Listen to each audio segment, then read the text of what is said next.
On ne peut pas parler d'indépendance énergétique ou de souveraineté énergétique. Donc en fait, aucun pays ne la possède totalement. L'Arabie Saoudite a plus de pétrole que nous, mais elle n'a pas de mine de fer.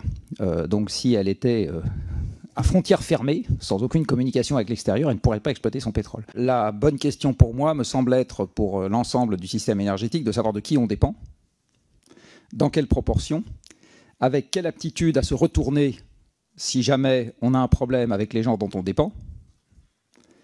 Voilà, c'est ça les bonnes questions, et donc c'est des questions qui sont nécessairement quantifiées et calandées.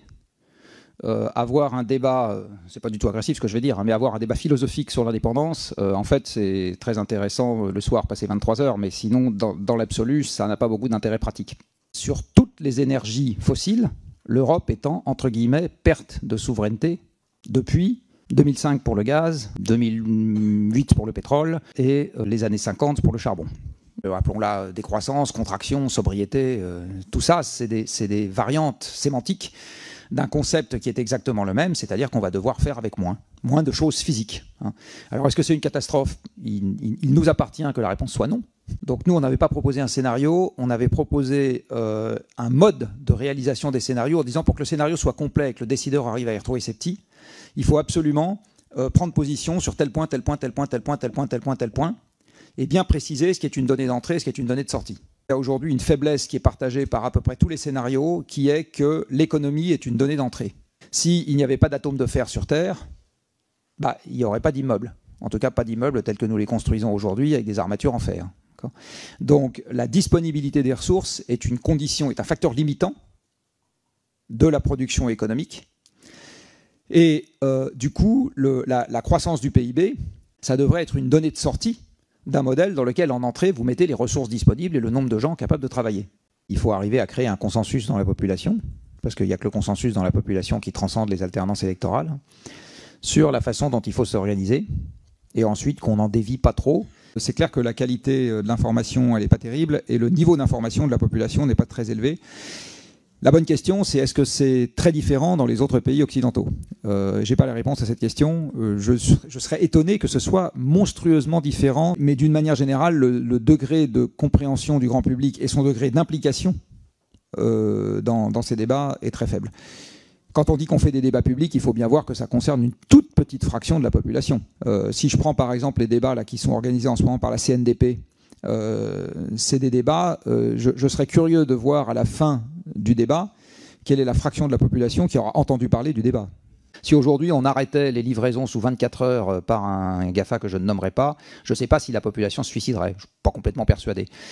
Donc il y a un certain nombre de choses, on peut tout simplement y renoncer sans que ce soit dramatique. Ce qui va être ennuyeux, c'est pour les gens qui y travaillent. Donc en fait, si on doit renoncer à une activité, la vraie question, c'est pas tant le drame pour le consommateur, parce qu'il y a un certain nombre de choses pour lesquelles je pense qu'on y arrivera encore à peu près, c'est le drame pour les gens qui y travaillent. Donc en fait, il faut planifier ce genre de truc et il faut le faire avec un préavis suffisant pour que les gens puissent trouver quelque chose qui les intéresse ailleurs. On peut à la fois avoir de la sobriété dans les déplacements et gagner en emploi, en France.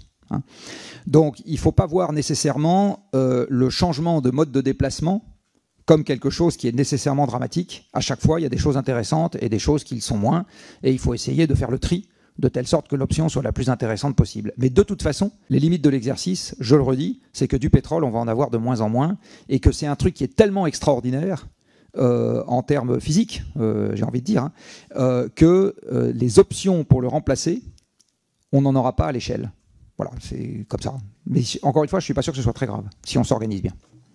On a très longtemps opposé ENR au nucléaire, au lieu de mettre ça dans une même famille d'énergie bas carbone, ce qui aurait évidemment changé différemment, sur lesquels on peut être d'accord ou pas d'accord, sur la répartition, mais c'est un autre sujet. La solution qui aurait ma préférence, c'est de mettre le paquet sur le développement de la 4e génération, et à ce moment, on fait la jonction avec des EPR, le temps de pouvoir commencer à déployer de la 4e génération.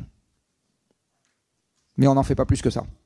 Aujourd'hui, la seule option qui reste, donc aux Français de décider quelque part, si on veut plus d'électricité, même si elle n'est pas pilotable, c'est de rajouter des moyens ENR dans les 10 à 15 ans qui viennent. Il n'y a rien d'autre à faire. Parce que ça va quand même plus vite de rajouter une éolienne que de rajouter un réacteur. Le vrai sujet du coût du nucléaire pour moi, c'est les structures de financement Et la structure de financement dépend essentiellement du fait que ça soit mis dans un cadre public ou pas. Donc je vais le dire autrement, le nucléaire pour moi n'a rien à faire dans un cadre privé. C'est par essence une activité qui est régalienne, qui relève de l'État et qui doit accéder à des financements qui sont ceux de l'État. J'ai le même raisonnement pour les ENR. Je fais partie des gens qui considèrent que d'avoir fourni des produits financiers à 15% de rendement sur capitaux investis sur les premiers panneaux solaires, c'était quelque chose qui n'aurait jamais dû exister. Quand on regarde tout ce qu'on bazarde dans l'environnement, le CO2, les phytosanitaires, les particules fines, etc., en fait, les déchets nucléaires, pour moi, c'est vraiment du deuxième ordre. Enfin, c'est tout petit. Il y en a quelques-uns. Alors évidemment, c'est des franches saloperies, mais il n'y en a pas beaucoup. C'est confiné, etc. Et de très loin, l'option préférentielle, c'est de les mettre dans un trou et de les oublier. Souvent, le chiffre de 100 000 ans est mis en avant. En fait, il faut voir que la partie la plus radiotoxique de ce qu'on produit, ça ne vit pas du tout cette durée-là. C'est beaucoup plus court. Un mot que je n'ai pas encore prononcé jusqu'à maintenant, qui est le mot de l'équité. Il y a eu, il n'y a pas longtemps, comme vous le savez probablement, un petit débat sur la question des jets privés. Alors quand vous regardez ce que représentent les jets privés dans les émissions du pays ou la consommation de carburant du pays, ce n'est pas quelque chose qui est absolument crucial. Par contre, c'est très emblématique d'un luxe ostentatoire qui apparaît comme insupportable à des gens qui vont devoir faire des efforts sur des gestes qui sont unitairement des gestes beaucoup plus modestes.